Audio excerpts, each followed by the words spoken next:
దేవుని నామానికి మహిమ కలుగునుగాక. ఒకసారి అందరూ చేతులెత్తి హల్లెలూయా చెబుదామా?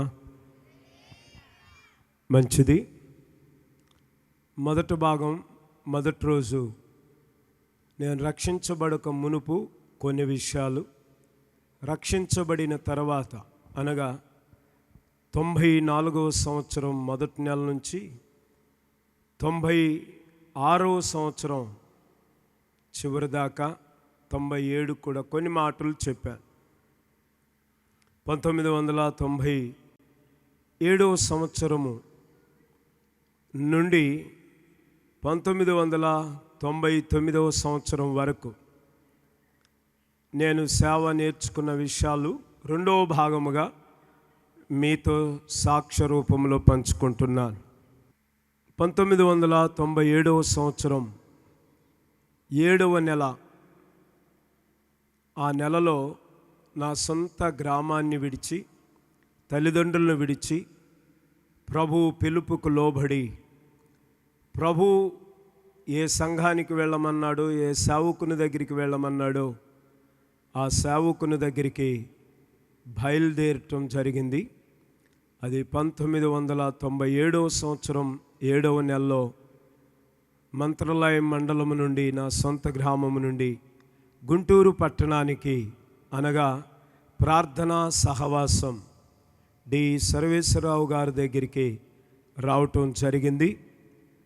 ఆ సంవత్సరం అక్కడ ఉంటూ మరి సేవ విధానాలు నేర్చుకుంటూ, ప్రార్థించటలోను, పని చేయటలోను, పరిచర్యలోను, విధేయతలోను అనేక విషయాలు నేర్చుకుంటూ, బలపడుతూ దేవుని సేవకులు దగ్గరే ఉంటూ వచ్చాం.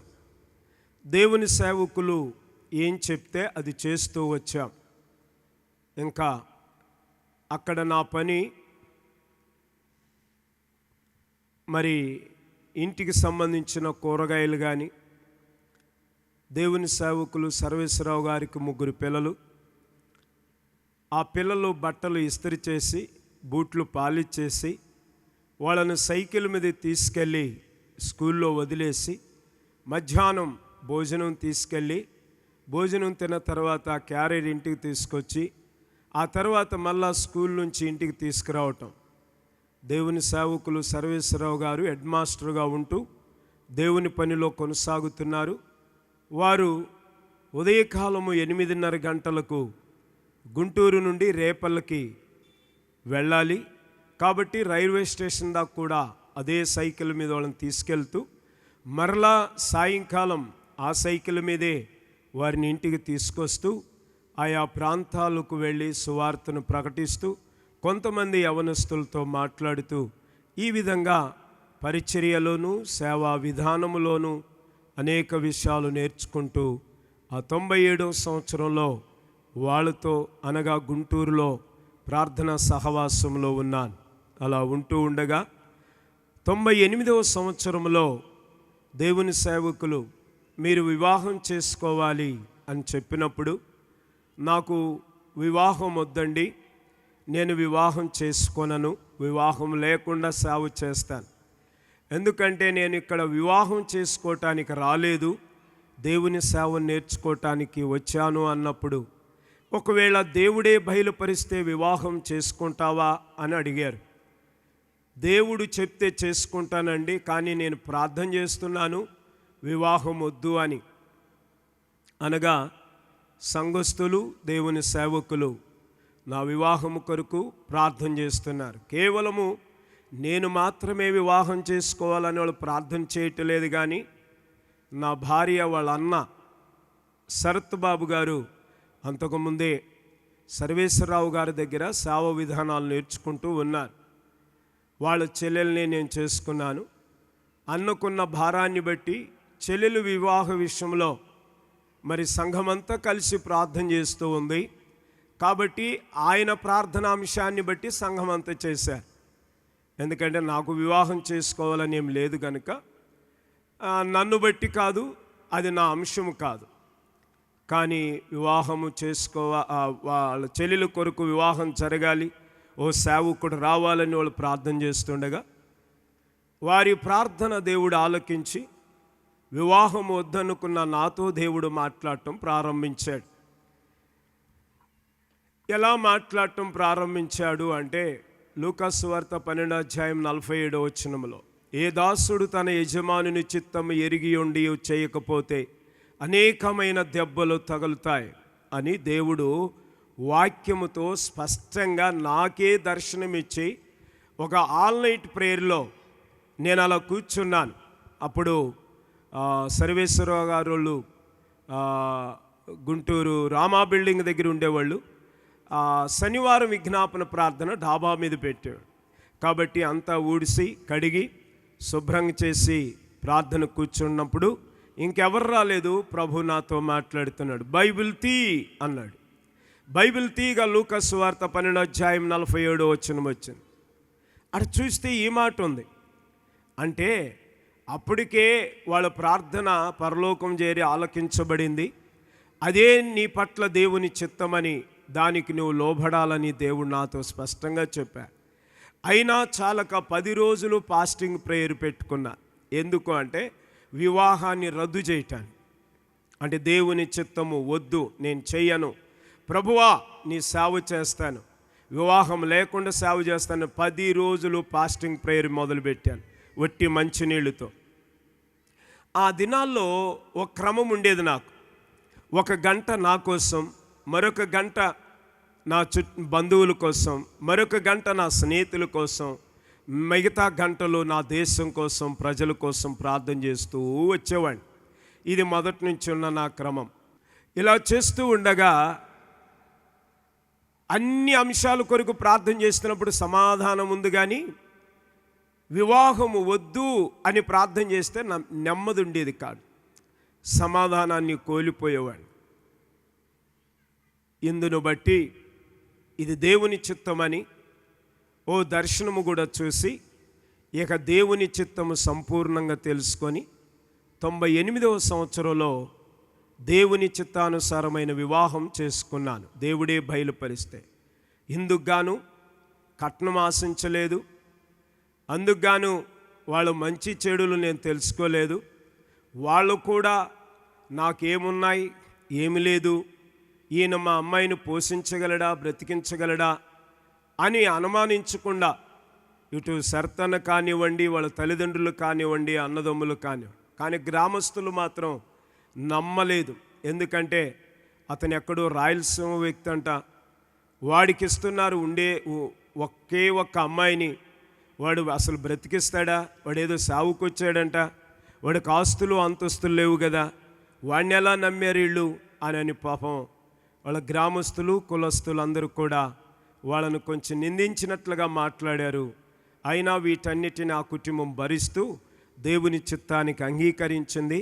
అందు కారణంగా నేను కూడా దేవుని చిత్తాన్ని చేయటానికి ఇష్టపడ్డాను. వివాహం చేసుకునే దినాలు దగ్గర పడిన తర్వాత మా సొంత ఊరికి మా నాన్న దగ్గరికి వెళ్ళి కొంతైనా డబ్బు తెచ్చుకుందామని వెళ్ళి అడిగితే మా నాన్న అన్నాడు 98వ సంవత్సరంలో, నాన్న దేవుడు నన్ను వివాహం చేసుకోమన్నాడు, అందుకుగా ఒక అమ్మాయిని బయలుపరిచాడు.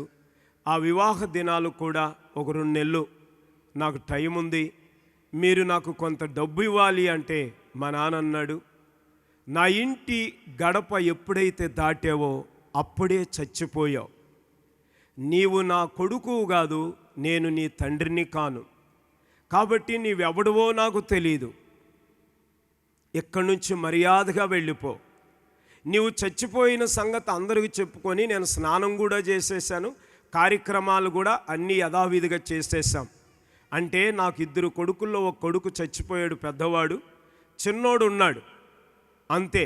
ఇక నీవు నా దృష్టిలో చచ్చిపోయావు, దయచేసి ఇంకొకసారి నన్ను అడగవద్దు, ఒక్క క్షణము కూడా నా ఎదుట నిలవబడవద్దు, వెళ్ళిపో అన్నాడు. అంతే. గుండెల నిండా బాధ పెట్టుకొని కన్నులను గట్టిగా మూసుకొని కన్నీళ్లు రాకుండా అక్కడి నుంచి తిరిగి మరలా బయలుదేరాను గుంటూరుకి. 1 రూపాయి కూడా ఇవ్వలేదు. అప్పుడు నాకు అనిపించింది, కన్న తల్లిదండ్రులే రూపాయి ఇవ్వకపోతే నేను కట్నం ఎలా తీసుకోవాలి, లేకపోతే ఇంకొకరిని ఎలా అడగాలి అనిపించింది. దానికి ముందు ఒక మాట దాటి వచ్చాను. ఒక్క మాట అడిగాను నేను మా నాన్నతో. ఆ మాటను దాటి వచ్చాను ముందుకి. నాన్న, 22 సంవత్సరాలు మీ ఇంట్లో ఉన్నాను నాన్న. నీ కొడుకును కాకపోతే కనీసం మీ ఇంట్లో ఒక పనివాడుగా భావించి పనివాడికైనా ఇచ్చినట్లు ఇవ్వండి నాన్న. 22 సంవత్సరాలు ఇక్కడే ఉండి పనిచేశాను అన్నాను. నీకొక్క రూపాయి ఇవ్వను అన్నాడు. నేను ఇంకో మాట కూడా చెప్పాను, నానా, ఒక పనివాడు రైతు దగ్గర పనిచేస్తే, అయ్యా వివాహం చేసుకుంటున్నాను, కొంత డబ్బు ఇవ్వండి అంటే వాళ్ళు ఇస్తారు కదా నానా, అలాగైనా ఇవ్వండి అని అడిగాను. అట్లా కూడా ఒప్పుకోలేదు. అంతే మౌనంగా వచ్చాను. నేను కొడుకును కదా, నాకు ఆస్తులు వస్తాయి, అంతస్తులు వస్తాయి, నేను కేసు పెడతాను, అది చేస్తాను, ఇది చేస్తాను, నేను ఏం మాట్లాడలేదు. ఎందుకంటే నా తండ్రి బాధ నాకు అర్థమైంది. వాళ్ళు చెప్పిన మాట వినలేదని వాళ్ళు బాధపడుతూ ఈ మాట మాట్లాడుతున్నారు కనుక ఇప్పుడు నేను ఏం మాట్లాడకూడదని ఇంకా గుంటూరుకు వచ్చాను. మరి 98వ సంవత్సరము 7వ నెల 11వ దినమున పాస్టర్ గారు వివాహ దినాన్ని నియమించారు. ఆ దినానికి ఇష్టపడ్డాం. కానీ భయంకరమైన తుఫాను, 11 రోజులు తుఫాను. ఆ క్రమంలో రేపు పెళ్ళనం కూడా భయంకరమైన వర్షం. పెళ్లిలో వర్షం ఉండకూడదనే డాబా ఎక్కి ఒక కవరు తలకు తగిలించుకొని మోకాళ్ళ మీద ఉండి చేతులెత్తి ప్రార్థన చేశాను. కానీ దేవుని చిత్తం చేయాలని ఒకవైపు, నా వాళ్ళు ఎవరు లేరు అనేది మరొక బాధ. ఆ వివాహానికి మా తమ్ముడు జాషువా 7వ తరగతి చదువుతున్నాడు. ఆదోని హాస్టల్లో ఉంటూ అక్కడి నుంచి మాత్రమే మా తమ్ముడు వచ్చాడు. రామాపురం నుండి మలాకన్న వాళ్ళ భార్య వచ్చారు. ఈ ముగ్గురే నా వివాహమునకు నాకు తెలిసిన వాళ్ళు, నా అనబడిన వాళ్ళు, ఇంకెవరూ లేరు. సంఘము ఎదుట వివాహం చేసుకున్నాను. కానీ వాస్తవానికి నా మనసు వివాహంలో లేదు, నా శరీరం మాత్రమే వివాహంలో ఉంది. భయంకరమైన బాధ, వేదన. నేనేమీ అడగలేదు, తల వంచి ఒక గంగిరెద్దులాగా ఏం చెప్తే అది చేస్తూ వచ్చాను.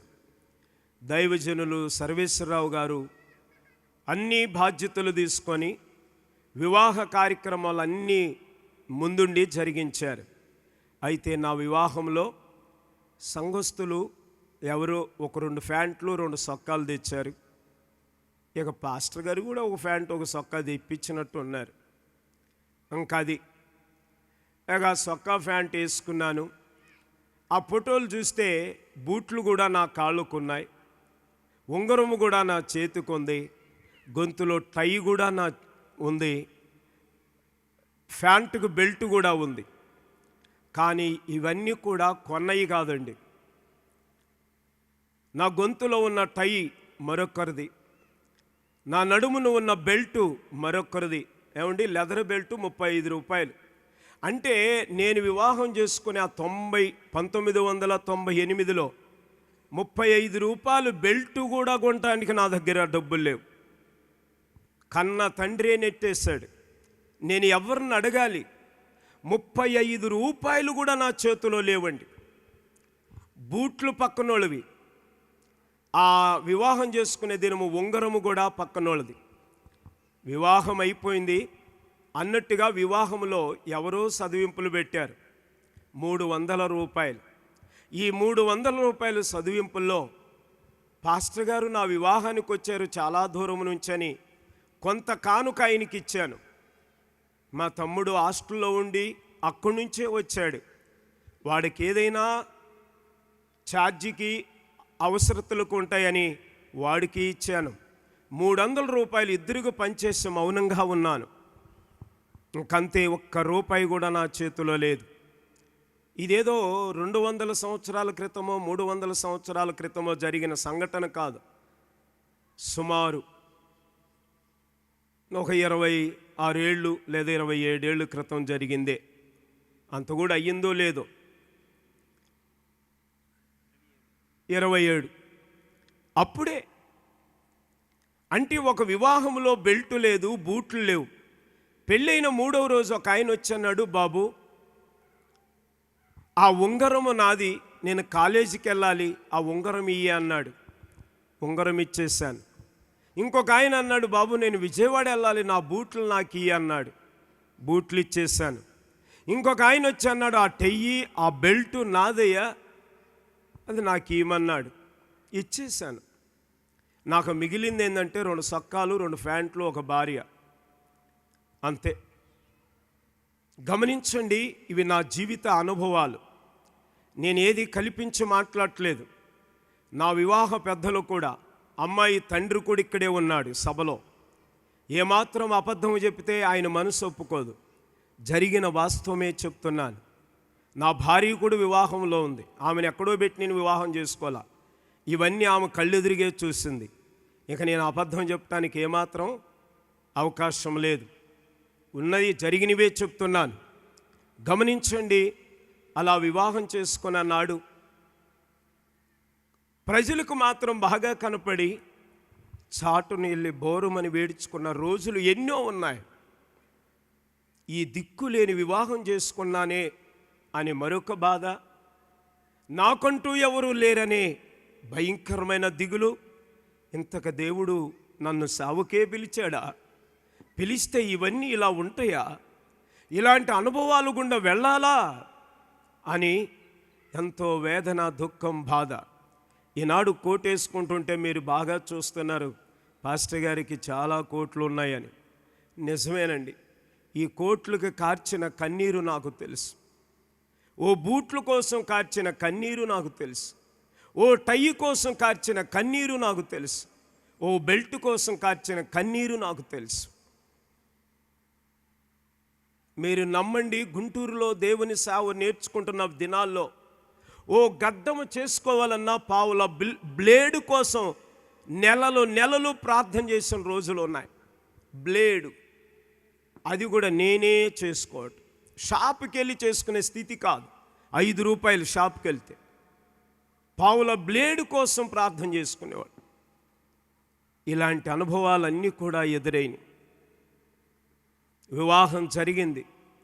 అదే గుంటూరు పట్టణంలో నేను నా భార్య బ్రతకటానికి ఓ చిన్న ఇల్లు రెంట్కి తీసుకుంటే అది 200 రూపాయలు ఇల్లు రెంటు, 50 రూపాయలు కరెంటు బిల్లు, 250 రూపాయలు. చాలా చిన్న గది కాబట్టి ఆ రూము రెంట్ కూడా కట్టడానికి డబ్బులు లేక పాస్టర్ గారు ఒక పాత సైకిలు అప్పగిస్తే ఆ పాత సైకిల్ తీసుకొని గుంటూరు కూరగాయల మార్కెట్కి ఉదయాన్నే 4ంటికి లేచి 25 రూపాయలు గోంగూర కట్టలు, 25 రూపాయలు తోటకూర కట్టలు తీసుకొని ఈ విధంగా ఆకుకూరలు కూరగాయలు గుంటూరు పట్టణంలో అమ్ముకుంటూ నేను నా భార్యను పోషించుకున్నాను. కొందరు సలహా ఇచ్చారు, వారు రావాల్సిన వారు రాలేదు. పాలన్న ఒక సలహా ఇచ్చాడు. అంటే కొందరికే తెలుసు. అంటే నా భార్యోళ్ళు ఊరు, ఆయన కూడా సర్వేశ్వరరావు దగ్గర సేవ చేయటానికి వచ్చారు, సేవ నేర్చుకోవటానికి వచ్చారు. మీ మామయ్య గారినో మీ వాళ్ళని అడిగితే నిమ్మకాయలు ఉంటాయి కదా రైతుల దగ్గర, ఓ 2 బస్తాలు నిమ్మకాయలు తెచ్చుకొని నిమ్మకాయలు అమ్ముకోకూడదా అన్నాడు. సరే, నిమ్మకాయల వ్యాపారం కూడా పెట్టాను. ఇంకా కొందరు అన్నారు, ఇప్పుడుదా కూరగాయలు అమ్మావు, ఆకుకూరలు అమ్మావు, నిమ్మకాయలు అమ్ముతున్నావు, దైవజనుడా జీవన సంబంధమైన వ్యాపారములో చిక్కుకుంటివా అని హేళన చేసేవాడు. ఎవరయ్యా వాళ్ళంటే సర్వేశ్వరరావు గారి దగ్గర సేవ నేర్చుకోవటానికి వచ్చిన సేవకులే. నేను వాళ్ళ దగ్గర ఉన్నాను. వాళ్ళు ఎగతాళి చేస్తుంటే నేను ఎక్కడికి వెళ్ళాలి? తెలియని భయంకరమైన పరిస్థితులు. అన్నిటినీ తల వంచి నిమ్మకాయలు అమ్ముకుంటే గుంటూరు పట్టణంలో ఆయా ప్రాంతాల్లో నిమ్మకాయలు అమ్మి, గుంటూరు పక్కన పత్తిపాడు ఉంది, ఆ పత్తిపాడు గ్రామానికి నిమ్మకాయలు సైకిల్ మీద వెనక ఒక బుట్టలో కట్టుకొని ఆ ఊరు తిరుగుతుంటే ఉదయం 10 గంటల సమయంలో ఓ తాగబోతోడు నన్ను పిలిచాడు. రే నిమ్మకాయలోడా ఇటు రా అన్నాడు. తనకు కావలసిన నిమ్మకాయలన్నీ తీసుకున్నాడు. తనకు కావలసిన నిమ్మకాయలని తీసుకొని, ఏంటి నిలబడి చూస్తున్నావు, ఇంకెళ్ళు అన్నాడు. అదేంటండి నిమ్మకాయలు తీసుకున్నారు, డబ్బులు ఇవ్వాలి. డబ్బులా, నేనా, నీకా అని తిట్టరాని బూతులతో తిట్టాడు. భయంకరమైన బూతులు అనుభవించాను నా జీవితంలో. అలాంటి బూతులు ఇప్పటికి వినలేదు, అంతకు ముందు కూడా వినలేదు. అంటే చాలామంది తిట్టారు కానీ ఆయన తిట్టినన్ని బూతులతో మరి ఎవ్వరూ తిట్టలేదు. కానీ నాకు నా జీవితం మీద ఒక విరక్తి కలిగింది. అసలు దేవుడు ఉన్నాడా? నిజంగా దేవుడు నన్ను సేవకు పిలిచాడా? ఇదంతా నేను భ్రమపడి వచ్చానా? నాకు పొలం ఉంది, అన్నదమ్ములు ఉన్నారు, అక్క చెల్లెళ్ళు ఉన్నారు, బంధు బలగం ఉంది, ఎంతోమందిని వదులుకొని వచ్చాను. ఏంటి పరిస్థితి అని వేదన, దుఃఖము, బాధతో ఒక యాప చెట్టు కింద పొలాల్లో సైకిల్ పెట్టుకొని ఏడుస్తూ ఆలోచిస్తుండగా సాయంకాలం గుంటూరులో 7 గంటలకి హుబ్లీ ప్యాసింజర్ ఉంది. ఆ హుబ్లీ ప్యాసింజర్కి సొంతూరు వెళ్ళిపోదాం. ఏది ఏమైనప్పటికీ సొంతూరు వాళ్ళు ఏమో వద్దండ్రు కదా, నాకు పొలం ఉంది కదా. మా నాన్న అడిగి, నానా నాకు వచ్చే వాటన్నా ఇవ్వండి, నేను బ్రతుకుతాను అని చెప్పుదాం. ఒకవేళ ఇలా పోతే బంధువులు ఏమంటారు, ఇంటి వాళ్ళు ఏమంటారు, గుంటూరు వెళ్ళొద్దు, గుంటూరు వాళ్ళు మోసగాళ్ళని మీకు ముందే చెప్పాము కదా, ఇంత మోసం చేసి పంపారా, నీకు వివాహం చేశారు, ఇంత అన్యాయం చేశారు అని వాళ్ళు అంటారు. పోనీ ఈ గుంటూరు వాళ్ళు అంటారు, రాయలసీమ వాళ్ళు చాలా మోసగాళ్ళు, వాడికిచ్చి నీ కూతురు జీవితాన్ని అన్యాయం చేసుకున్నావు కదయ్యా అని వీళ్ళు అంటారు. నా ఒక్కడి సమస్య ఎంతమందికి బాధ కలుగుతుంది అని ఆలోచించి ఏం చెయ్యాలో తెలియక చెట్టు కింద కూర్చొని అన్నపానాలు మానుకొని సాయంకాలము హుబ్లీ ప్యాసింజర్కి వెళదాం, ఈ సైకిల్ ఏం చేద్దామంటే ఎవరికో ఒకరికి అమ్మేసి వెళదాం అనుకున్నాను. ఏడుస్తూ కన్నీళ్లు విడుస్తూ ప్రార్థిస్తుండగా దేవుడు నాతో మాట్లాడాడు, నా కుమారుడా, నువ్వు ధైర్యంగా ఉండు, నేను నీ పక్షంగా ఉన్నాను. అంతే. ఇన్ని బాధలు పడుతుంటే ఆ ఒక్క మాట సరిపోయిందా? ఇన్ని అవమానాలు, నిందలు, బూతులు తిట్టించుకుంటుంటే ఇదొక్క మాట సరిపోయిందా? ఇంకా మరొక్క మాట మాట్లాడలేదు. సాయంకాలం దాకా ఆ చెట్టు కిందే కూర్చొని ఏడ్చినంతసేపు ఏడ్చి, అలాగా అన్నం లేక ఆకలితో ఉండి ఆకాశం వైపు ఎత్తి కనులెత్తి ప్రార్థన చేస్తూ సాయంకాలం ఇంటికి వచ్చా. జరిగిన సంగతి కొంచెం నిదానంగా నెమ్మదిగా చెప్పాను. ఇంకొకటే నిర్ణయానికి వచ్చాను, ప్రభువా, నేను నిమ్మకాయలు అమ్మను, కూరగాయలు అమ్మను, వ్యాపారం చేయను. సేవ చేయమంటావా, నా ఇంటికి వెళ్ళమంటావా? మరొక 10 రోజులు ఫాస్టింగ్ ప్రేయర్. ఈ 10 రోజులు ఫాస్టింగ్లో కేవలం నిమ్మకాయ రసం మాత్రమే తీసుకున్నాను. నన్ను సేవ చేయమంటే ఏ ఊరికి వెళ్ళాలో చెప్పండి, లేదా నువ్వు మౌనంగా ఉంటే నేను నా భార్య నా సొంత ఊరికి వెళ్ళిపోతాం అని మరలా రూములో కూర్చొని ప్రార్థన చేయగా దేవుని సేవకులకు బయలుపరిచాడు. ప్రార్థనా సహవాసానికి పెద్దలు ఆ సంఘానికి సలహాలు సూచనలు చెప్తూ ముందుకు నడిపిస్తున్న దైవజనులు డాక్టర్ గారు ఉన్నారు. ఆ చిత్తూరు డాక్టర్ గారు అంటారు ఆయన్ని. ఆయన వాళ్ళకి సలహా ఇస్తూ మా కోసం ప్రార్థన చేయగా దేవుడు వాళ్ళని ప్రకాశం జిల్లాకు పంపించమని, బుల్లెద్దు జాన గారిని దేవుడు వాడుకున్నట్లుగా ఈ దంపతులను కూడా వాడుకుంటాడని చిత్తూరు డాక్టర్ గారు లెటర్ రాశాడు సర్వేశ్వరరావు గారికి. ఆ లెటరు శనివారం విజ్ఞాపన ప్రార్థనలో అందరూ ఎదుట చదివి వీళ్ళను గురించి దేవుని సేవకులు ఈ విధంగా దైవ దర్శనం పొందారని చెప్పి ప్రార్థన చేసి, బాబు మీరు కూడా మరి ప్రార్థన చేసుకోండి, పలానిట్లా ప్రకాశం జిల్లా చెముకుర్తి మండలం పక్కనే అగ్రహారం ఉంది, అక్కడ మన ద్వారా విశ్వాసులు రక్షించబడిన వాళ్ళు ఉన్నారు, అక్కడికి వెళతావా అని అడిగారు. అయితే నేను మాత్రం వెళ్ళనని చెప్పాను. ఏ ఊరికైనా వెళుతా, మా ఊరు తప్ప అన్ని ఊర్లు కొత్తే, కానీ ఆ ఊరికి మాత్రం నేను వెళ్ళను అని చెప్పాను. అయితే ఇక అప్పుడు గమనించండి, దేవుడు ఒక స్పష్టమైన లేఖన భాగంతో నాతో మాట్లాడే, నా కుమారుడా, జగత్తు పునాదులు వేయబడక మునిపే నేను నిన్ను నియమించుకున్నాను, మీరు వెళ్ళవు అన్నాడు. ఆనాడే ఒక దర్శనం చూశాను, నా చుట్టూ శత్రువులు ఎన్నో భయంకరమైన బాణాలు విసిరారు. అదేంది ప్రభా, వీళ్ళ మధ్యకు నన్ను బమ్మంటావంటే నేనున్నాను, నువ్వు వెళ్ళు అన్నాడు. ఆ మాటకు లోబడి 99వ సంవత్సరం డిసెంబర్ నెలలో వచ్చాను. దీనికి ముందు ఒక చిన్న సందర్భం చెప్తాను. 98లో వివాహం చేసుకున్నాను.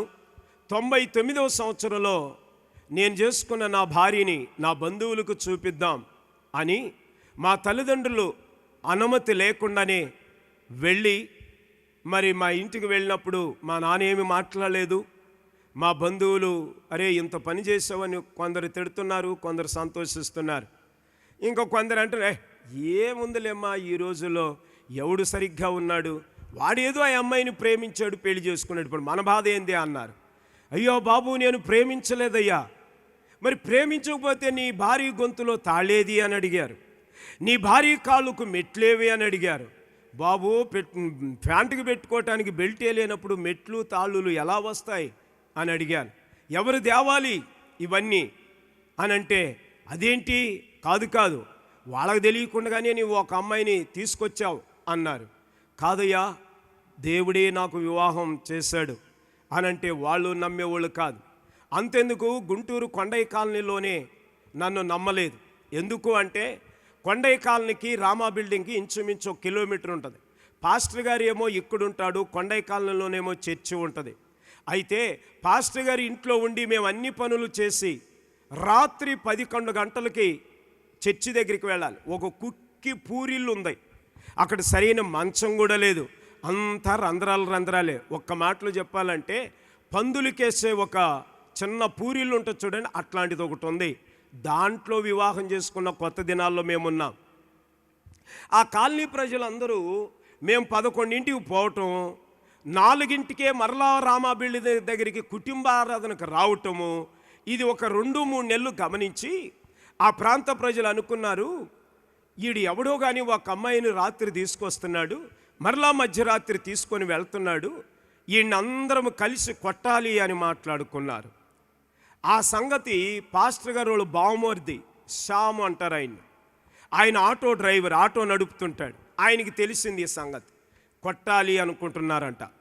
సరే, పాస్టర్ గారు నేను డాబా మీద ఏదో సేవ పరిస్థితులు మాట్లాడుతూ నిలబడుతుండగా వాళ్ళు బావమరిది వచ్చారు. ఏమండి ఒక సంగతి చెప్పాలి అన్నాడు. ఏం సంగతి అన్నాడు పాస్టర్ గారు. ఏం లేదండి, జాన్ పాల్ గురించి అందరూ చెడ్డగా అనుకుంటున్నారు అన్న. ఏమనుకుంటున్నారు అని, ఏదో ఒక మధ్యరాత్రి ఒక అమ్మాయిని తీసుకొస్తున్నాడు, మరలా పోతున్నాడు, అందుకని కాలనీ వాళ్ళు అందరూ కొట్టాలని ఆలోచిస్తున్నారు అన్నాడు. నేను అడిగాను అంటనే, అన్నా వాళ్ళు అలా అంటాం న్యాయమే, కానీ నువ్వేం సమాధానం ఇచ్చావు అని అడిగాను. ఏం చెప్తావు అంతమందికి, వాళ్ళు అట్ట అనుకుంటే నేనేం చెప్పేది అన్న. నాకు బహుగా కోపం వచ్చిందండి. ఎంతగా కోపం వచ్చిందంటే ఇక నిజంగా భక్తి ప్రార్థన ఎక్కడ పోయిందో కానీ నా నోటి నుంచి ఒక భయంకరమైన మాట వచ్చింది. అదేమిటంటే, నా పెళ్ళికొచ్చి కూడు తిన్న జ్ఞానం కూడా నీకు లేదా? ఆమె ఎవరోనా, నేను వివాహం చేసుకోలేదా, వాళ్ళకు తెలియదు నీకు తెలియదా, ఆ మాట చెప్పలేవా అని కొంచెం కోపంతో మాట్లాడాను పాస్టర్ గారు ఎదురుగా. పాస్టర్ గారు కూడా కొంచెం అన్నాడు, అవును కదయ్యా, మరి ఆయన ఎటు చెప్పుకుంటాడు, నువ్వు కదా చెప్పాల్సింది అన్నాడు. సరే, బ్లాక్ అండ్ వైట్ ఫోటోలు అండి, నా పెళ్లి ఫోటోలు ఇప్పటికీ ఉన్నాయి, అవి ఆడో ఉన్నాయి, బ్లాక్ అండ్ వైట్ ఫోటోలు. ఆ ఫోటోలు చిన్న ఆల్బమ్ తీసుకొని ఆ కొండయ్య కాలనీలో ఒక కొట్టుంటే అక్కడికి వెళ్ళి, ఆంటీ అంటే ఆమె ఒక ఈనాడు వార్త లేకపోతే ఇలాంటి పేపర్ లాంటి మనిషి అనమాట. ఏ వార్త అయినా ఆమె దగ్గరికి వస్తాయి కాబట్టి ఇంకా ఆమెకే చెప్తే అన్ని పేపర్లకు పోయినట్టే అనుకున్నాను. ఇక పోయి ఆంటీ మరి ఆ గొట్టల ప్యాకెట్ ఒకటి ఇవ్వవా అని అడిగాను. గొట్టల ప్యాకెటా, లేవు మా దగ్గర. అది కనపడుతున్నాయి కదా ఆంటీ అని అంటే, నేను ఇవ్వనన్నానా అంటది. అంటే గొట్టాల ప్యాకెట్ ఇవ్వటానికి కూడా ఆమె దృష్టికి నేను యోగ్యుడిగా కనపడలా, అంటే డబ్బులు తీసుకొని ఇచ్చే మనిషికి కూడా. అంటే నేను అంత పాపిని అని ముద్ర వేసుకున్నారు వాళ్ళు, వీడు ఇంత దుర్మార్గుడు అన్నట్లుగా. సరేనంటే ఆ శనగ ముద్దల ప్యాకెట్ అన్నీ ఇవ్వవా అంటే, ఏదీ లేదో, ఎక్కడి నుంచి వెళ్ళిపోంది. ఎందుకంటే నేను ఒక వ్యభిచారులకు కనపడ్డాను ఆమెకు. ఇక ఈ తట్టుకోలేక నేను అన్నాను, ఆంటీ మర్చిపోయా, నా పెళ్ళికి పాస్టర్ గారు మీకు చెప్పలేదా అని అడిగాను. ఎవరి పెళ్ళికి అందామా. నా పెళ్ళికేనా అంటే, పెళ్ళయిందా అంది. అవునా ఆంటీ, ఇదిగో ఫోటోలు కూడా చూడండి ఆంటీ అని ఆ చిన్న బ్లాక్ అండ్ వైట్ ఫోటోలు ఆంటీకి చూపిస్తే అప్పుడందా, అయ్యో పాపం పిల్లోడు, ఏందబ్బాయి మరి పెళ్ళి అయిన సంగతి ఎవరు చెప్పలేదేంటి, ఈ కాలనీలో అందరూ కొట్టాలనుకుంటుంటే, అయ్యయ్యో పాపం. అవును కదా, ఈ అమ్మాయి కదా మొన్న రాత్రి వచ్చింది అన్న. మొన్న రాత్రి ఏంటంటే ప్రతి రాత్రి వస్తుంది అన్న. అదేలే రోజు వస్తున్నారుగా అని అంది. అవునా అంటే రోజు వచ్చే అమ్మాయి ఈ అమ్మాయి అను, నేను కొత్త అమ్మాయి నేను తెచ్చుకోవట్లేదు అన్నా. సరేలేయ్యా, పాపం పిల్లోడు అనవసరంగా దెబ్బలు తినేవాడు అంది. ఆమె చెప్పింది. ఇక పాపం ఆమె అన్ని ఇళ్ళకి అందించింది. కాలనీ వాళ్ళు కొంచెం నెమ్మదిగా కుదుటపడ్డారు. ఈ విధంగా ఇది మా బంధువుల్లో కూడా ఇదే రేగింది. అలాంటి పరిస్థితుల్లోనే మేము నా సొంత ఊరు, మరి ఆంధ్ర రాష్ట్రం చివరి బార్డరు మంత్రాలయ మండలం, ఒక నది తుంగభద్ర నది అడ్డం కర్ణాటకకి. ఇక కర్ణాటకలో మా బంధువులు ఉన్నారు. వాళ్ళందరికీ చూపించుకుంటూ నేను వివాహం చేసుకున్నానండి, నేను ప్రేమించలేదు లేదా అమ్మాయిని తీసుకురాలేదు, దేవుని చిత్తానుసారంగా వివాహం చేసుకున్నాను అని చెప్పడానికే అందరి దగ్గరికి వెళ్తుండగా పెద్దమానివి నుండి కర్ణాటకైన జిల్లా ప్రాంతమైన రాయచూరు పట్టణానికి నేను వస్తుండగా ఓ భయంకరమైన యాక్సిడెంట్ జరిగిందండి. అక్కడ కర్ణాటకలో ఒక చిన్న వ్యాన్లు తిరుగుతాయి, మినీ బస్సులు. ఆ బస్సులు ఎక్కాం, ప్రార్థన చేసుకుంటూ వస్తున్నాం. అది ఆదివారం. ఈ ఆదివారమున ప్రార్థన చేసుకుంటూ మా బంధువుల ఇంటికి వస్తుంటే మేము ఒక బస్సు వెనకబోతున్నాం. అవతల ఒక లారీ వస్తుంది. మా వ్యాను, ఆ చిన్న మినీ వ్యాను ఆ లారీని ఆ బస్సును క్రాస్ చేయటానికి అట్లా పోగా ఎదురొచ్చే లారీ కొడితే భయంకరమైన యాక్సిడెంట్, అందరికీ గాయాలైపోయినాయి. అదే బస్సులో మేమున్నాం.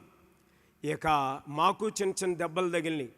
ఆ వ్యాను డ్రైవర్కి అయితే భయంకరంగా అందరూ దిగి పక్కకెళ్ళి కొందరు దెబ్బలు పళ్ళు ఊడినోళ్ళు, కొందరు మొఖాలు పగిలినోళ్ళు, కొందరు ఈ విధంగా ఉంటుండగా మేము పక్కన నిలబడితే ఆ కర్ణాటక ప్రజలు అంటున్నారు, అయ్యో ఈరోజు మనం బ్రతికామంటే ఎవరో ఈ వ్యాన్లో మంచోళ్ళు ఉన్నారు అన్నారు. అంటే కన్నడలో ఈ వ్యానದಲ್ಲಿ పుణ్యపురుషురిದ್ದಾరా అన్నారు.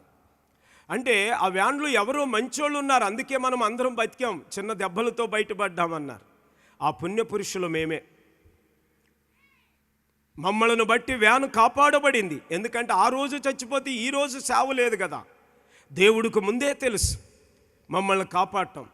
ఆ భయంకరమైన యాక్సిడెంట్ నుండి మమ్మల్ని కాపాడుతూ, ఆ యాక్సిడెంట్ తగిలి అక్కడక్కడ దెబ్బలు తగిలి అడావుడిగా రాయచూరు పట్టణానికి వచ్చి మా అత్తగారి ఇల్లు చేరిన తర్వాత ఇప్పటికే 11:30 అయిపోయింది. ఎక్కడైనా ఆరాధనకి వెళ్ళటానికి చర్చి ఉందా, ఈ పక్కన ఎక్కడైనా ప్రార్థనా మందిరం ఉందా అని మా అత్తను అడిగితే, ఒరేయ్ నీకు ఇంకా పిచ్చిపోలేదా ఏంట్రా, ఏదో యాక్సిడెంట్ అయింది అన్నావు, కొద్దిసేపు మాట్లాడచ్చుగా, ఉండొచ్చుగా, కాసేపు ప్రశాంతంగా ఉండి ఏదో మాంసం తెచ్చాం తినచ్చుగా అని